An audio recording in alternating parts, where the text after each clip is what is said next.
Further. SNP spokesperson Pete Wishart. And thank you very much, Mr Speaker.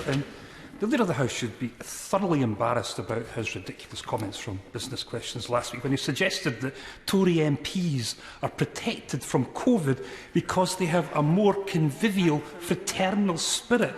It's so convivial, Mr Speaker, that several of them are now off having caught COVID, along with the Leader of the Opposition and the Chief Whip of the Scottish National Party. Tory MPs are not immune. Staff and visitors are now obliged to wear face masks, but MPs are not, and a do-as-we-say edict.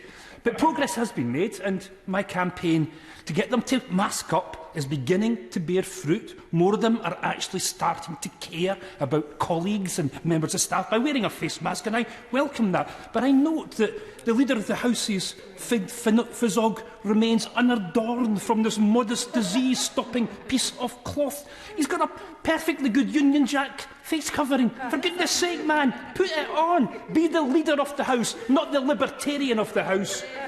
And I want to support you, Mr Speaker, in your campaign to make sure that important announcements are made in this House first. The pre-announcing of the budget was an absolute disgrace, designed to soften up the press and the public. And I like the idea of ministers being forced to resign if they break the trust of Parliament. What I suggest to bring them to the bar last week, but let's maybe have a debate and we could see what we could do. We can have a prize for the most creative and inventive sanction that could be applied to ministers that break the trust of this House. And lastly, COP comes to Scotland next week, and our beautiful country will be on show to the world. Scotland leads the UK in renewables and climate change legislation, and we will be a good host to the summit. And the world will also see a nation ready to take its own place in the world. He knows that debate is coming soon. He knows it's coming. Let's get on with it. Leader of the House. Thank you, Mr Speaker.